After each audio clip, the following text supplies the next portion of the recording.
This region around the Great Lakes has been called the heartland. When it comes to agriculture, there's hardly an area in the world that compares.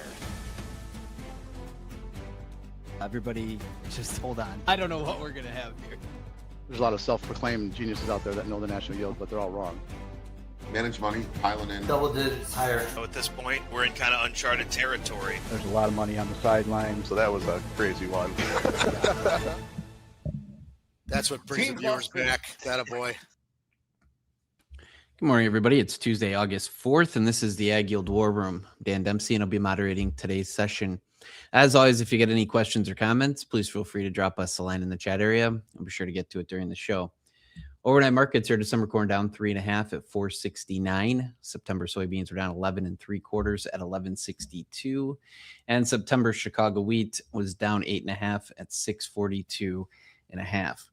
This morning we had an export sales announcement, 132,000 metric tons of soybeans to China, and that was for new crop 26. Yesterday afternoon we got crop conditions report. We dropped 2 percentage points in the good to excellent category for corn, 61% now. That's below the 5-year average of 64%.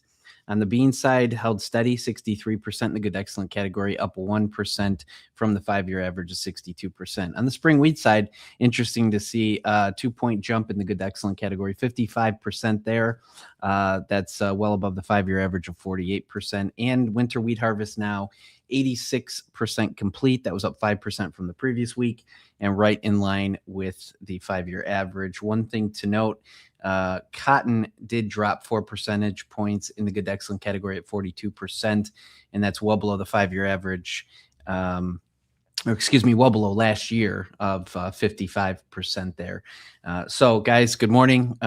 With what we know here today, obviously crop ratings took the headlines overnight. Who knows what's going on with Iran? Dustin, maybe share a few thoughts here as we kick off the day, and then we'll throw around the room. Yeah, thanks, Dan.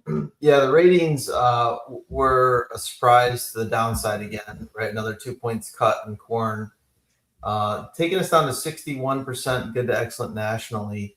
And, I think I mentioned this yesterday. We've seen a lot of anecdotal pictures on X showing pollination problems. I don't think that we can ever really get a good gauge on, your social media, what's really happening. But here's a chart, just because the ratings, I think, do a pretty good job at direction. They're not very good at fine-tuning yield. And so I'd point to this year, right? This is our good to excellent rating as of week 31 on the blue bars, left axis. We're at 61%, which is the lowest since 2023. And that year we were, and looking at the orange line, 1% below trend line. With that type of a low yield. But you go back to other years where we can really be duped by this. And 2017 was a good example. We were actually a lower rating as of this week. We were at a 60% good to excellent rating. Yet that was a record yielding year that year. Over 5% above trend line. The long-term linear trend line was the outcome of yield. So I would point to what the market is kind of telling us. We still finished lower after the overnight. I think the rains were overall helpful. I think it's just hard. It's very hard to quantify all those dry areas in the West, how much that could drag us down nationally versus what we're getting, these favorable rains we're getting in the Eastern and Central Belt. So I would just be careful. The point of this is just to kind of be a little bit careful. When I say I can pick the direction, look at 2011, look at 2012. Those are clear rating declines and clear losses. And you look at other years like 2014, 2016. Clear rating increases, clear trend line beats. You get into this middle ground, it's really hard to fine tune yield though from these highly, I think, subjective, data points. And Ben, any thoughts there? Yeah, I think it's a really difficult equation to try to work unless there's severe crop conditions into yield. Just looking at the technical picture, we revisited the breakdown on the profile, which I look at, and I kind of think we're maybe sideways for the rest of the week chop. My bigger concern is, and maybe it shouldn't be that big this early, but we haven't really seen people come in and buy a lot of new crop corn yet. And I think corn's job eventually is to go and find the demand. And seasonally, we're at a point where there's a lot of things that have to be reconciled as we get towards the end of the month. There's a lot of commercials will not let people roll subcontracts forward. There was a lot of reason to be bullish here a couple of months ago, and we've just kind of, on a step back from a big picture, we weren't able to challenge our highs. Calendars at your back, so I'm not super optimistic in the next month or two for corn. That's pretty interesting. As we're talking here this morning, we just caught a serious bid in the outside. So stock market's now up 730 and crude oil's down 350. So something's going on there. We'll have to keep an eye on. Justin, what's on your mind here this morning? Yeah, I mean, obviously pretty impressive rally there. In corn after the open.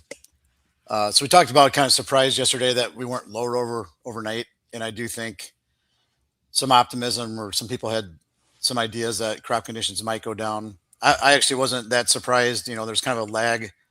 We had been hot and dry. I know, like, some of the really good areas that I've driven through after this dry weather, the hills kind of browned up or even died in some areas. So, I do think that this rain kind of prevented a really sharp decline from happening over the next, week or 10 days in the areas that caught it. And then, I think the areas that missed it that are out west are probably declining, pretty rapidly. So not too shocking. I think to everyone's point here, a big majority of the belt did get rains, right? So how much do those western areas affect overall yield? And I think one of the big things is that we're starting from really high yield expectations. So even, the argument seems to always be on social media or wherever, the argument of, it either has to be a big drawdown or a record, and I think we're in a kind of averagey type year right now. Some areas are going to be really, really good. Some areas are going to be kind of crappy. And that to me produces kind of average to trendish type yields. I don't see anything anecdotally that corn should be sharply above trend by any means. I think there are enough areas that got dinged early in the season with too wet and then kind of later with too dry. So what price is that? I have no idea. I think to Ben's point, we've been kind of saying this the last couple of days too. It's just the time of year is really tough. So I think 20-cent rallies in corn are going to have sellers. Now beans are obviously in the big month, for pod fill and all those kinds of things. So if it does turn to a wet pattern, I think beans still have, nearly full potential in yield, where corn, I think it on one end, you've taken off a disaster from these rains. It's going to be really hard to have a really bad yield for sure, or almost impossible, I think. Where beans could still be anything. They could be a record. They could still get really dinged if it, the faucet turned off and it just was dry all the way through August. So I would expect actually the corn bean ratio to be kind of volatile going forward, because as you've, figured out more of the corn yield, beans are still more uncertain, either to the upside on yield or downside. So that's not really, no idea which way. I just think that's something that'll happen over this month, especially with, you have, obviously a lot to figure out with Chinese meetings in September. So that's kind of where I'm at. Very good. Rylan, let's move over to livestock here quickly. Pretty overall two-sided trade in cattle, but ugly again in the front of hogs. So they continue to not be able to get any footing here. So what's on your mind this morning? Yeah, well, I mean, we opened really good yesterday in cattle, and they just kind of finished weak. I think there's a little bit of cleanup trade in the north around 235 in cash. So I think everybody's looking to the beef right now still just to see if we can get this seasonal push higher just like we did last year. So choice was up 535 yesterday. So we're seeing that go. Kill was a little bit light at 90,000 versus 92 the previous week. So we are seeing that still manifest itself. So I would say that there's a good chance that we can see beef prices stay supported this week. I think overall it gives a little bit more of a steady-ish expectation to cash this week as well. So I think we can still see this rally continue. I just obviously there's going to be a little bit of caution here just overall, especially with option expiration for August coming up on Friday and for this first notice day on Monday. So overall, I think you just got more of a steady cash expectation here for the week, but we shall see. And on the hog side of things, yeah, they really beat up August and October. Cash fell below that $100 level, so it does seem like we are starting to see kind of weaker fundamentals here. So cash 99.45 down 96. Even though we did see a big jump in bellies yesterday, I think just some of the disappointment in certain cuts like bone and hams, loins, just have really kind of underperformed expectations at this time of year. And I think that's kind of to the detriment of this market right now. Just seasonally, it just really has not been that strong. So I think there's a kind of an elevated downside risk just over the next several months if we really can't find some buyers on these breaks. So, obviously with that, it would kind of expect market to stay kind of in this defensive posture for right now, especially as we start to see cash start to drift lower. Very good. Appreciate the update there. Just a quick update as well. Crude down 391. So 76.43 is the last there. We'll see if that trickles into our grain open here in about 4 minutes. Link is in the description. Check out the War Room report, access to premium content, reactions to USDA reports, and just an overall deeper dive into everything we discuss here daily on the War Room. Also, a portion of those subscription fees goes directly to support the AgYield NextGen Foundation, which, of course, puts on our national scholarship competition for ag students here nationally. So check that out as well. If you'd like to support the foundation, let us know. We can get you set up. Appreciate everybody that tunes in on a daily basis. If you wouldn't mind, throw us a like and subscribe. We're doing this every day that the markets are open on X, Facebook Live, and YouTube Live at 8:15 Central Time. Appreciate the thoughts and comments here this morning, guys. It was a good show. Hope everybody has a great day, and we'll talk to you again tomorrow. The War Room is presented by AgYield, a risk management partner of American grain farmers for over 50 years. Looking for more in-depth analysis? Check out the War Room report. Our team's knowledge and expertise delivered straight to your inbox every weekday. Each report delivers key market-moving headlines, critical weather updates, USDA report breakdowns, and exclusive video content.